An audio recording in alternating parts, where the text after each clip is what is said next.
Pourquoi certaines familles en deviennent riches, génération après génération, alors que d'autres restent coincés dans les dettes pendant des décennies, même pays, même ville, parfois même quartier, mais deux destins complètement opposés. La plupart des gens pensent que c'est une question de chance, d'autres pensent que c'est une question de diplôme. La vérité est beaucoup plus dérangeante. La richesse suit des lois invisibles, des lois que certaines familles le transmettent à leurs enfants, pendant que d'autres les ignorent complètement. Je m'appelle le rabbin Joseph.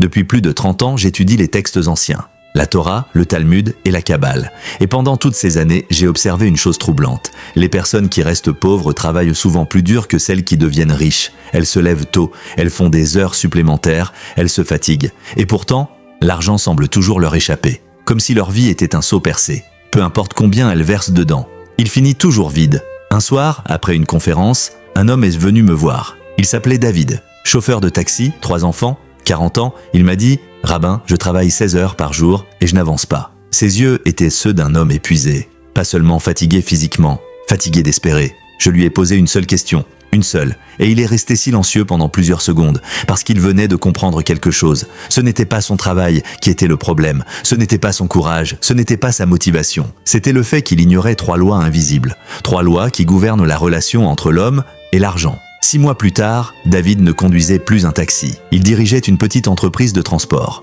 Pas grâce à un miracle, mais parce qu'il avait retiré les pierres qui bloquaient sa source. Aujourd'hui, je vais te transmettre ces 3 lois. Mais écoute-moi bien. Le 3e secret est celui qui change tout. La plupart des gens ne le découvrent jamais. Premier secret, créer du vide. Cela peut sembler étrange, mais dans la sagesse ancienne, l'abondance ne vient jamais dans un espace plein.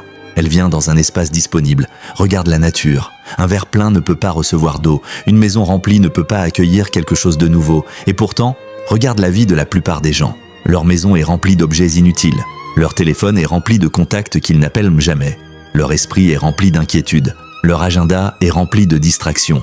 Et ils s'étonnent que rien de nouveau n'entre dans leur vie. Dans la tradition juive, il existe une pratique très ancienne, le Shabbat. Une journée entière où tout s'arrête. Pas de commerce. Pas de travail, pas d'agitation. Pourquoi ? Parce que le vide attire l'abondance. Un espace calme permet à quelque chose de nouveau d'apparaître. Quand David est venu me voir, je lui ai demandé une chose étrange. Je lui ai dit « Qu'y a-t-il dans ton garage ?» Il m'a regardé surpris.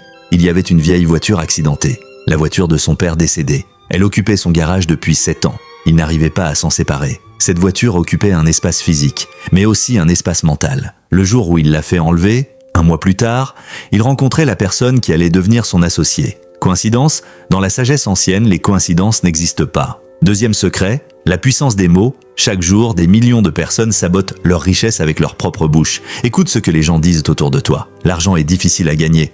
Les riches sont tous malhonnêtes.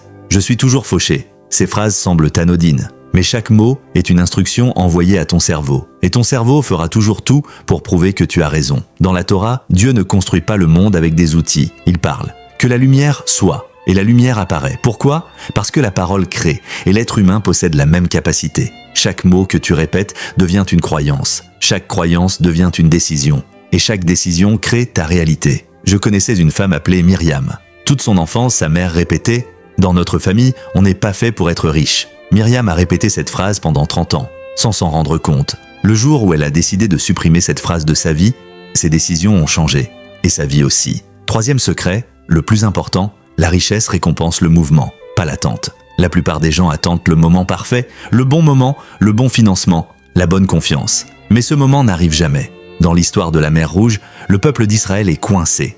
Devant eux, la mer. Derrière eux, l'armée de Pharaon. Ils prient. Ils attendent un miracle. Mais Dieu dit à Moïse une phrase surprenante. « Pourquoi cries-tu vers moi ? Avance !» La mer ne s'est pas ouverte quand ils ont prié. Elle s'est ouverte quand le premier homme a mis le pied dans l'eau. C'est la même chose avec la richesse. Le mouvement crée l'opportunité, pas l'inverse. David a commencé son entreprise avec 300 € et une vieille voiture propre. Ce n'était pas parfait. Mais c'était un mouvement. Et l'univers aide toujours celui qui avance. Alors voici ce que je te propose, un protocole simple, 30 jours. Pendant les 7 premiers jours, libère de l'espace dans ta vie. Jette, trie, supprime, crée du vide. Du 8e au 14e jour, surveille tes paroles. Plus aucune phrase négative sur l'argent ou sur toi-même.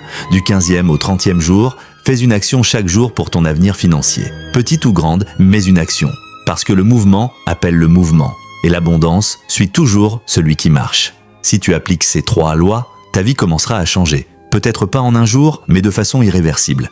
Et rappelle-t-il ceci, l'abondance qui porte ton nom existe déjà. La seule question est, es-tu prêt à ouvrir le chemin pour qu'elle arrive jusqu'à toi? Si cette vidéo t'a parlé, écris en commentaire, je crée de la place. Abonne-toi à la chaîne pour découvrir les prochaines lois de la richesse. Et partage cette vidéo à 3 personnes qui veulent changer leur avenir. Si l'école t'avait appris à devenir riche, tu ne serais probablement pas en train de chercher comment gérer ton argent aujourd'hui. La vérité est simple, on nous apprend à travailler pour l'argent, mais jamais à faire travailler l'argent pour nous.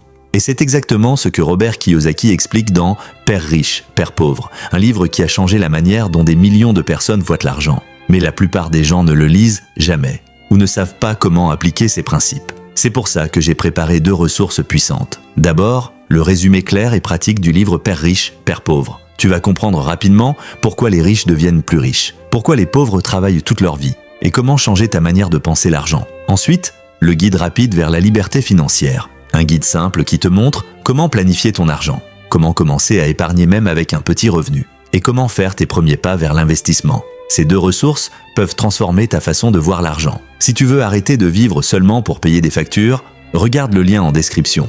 Ton éducation financière commence maintenant.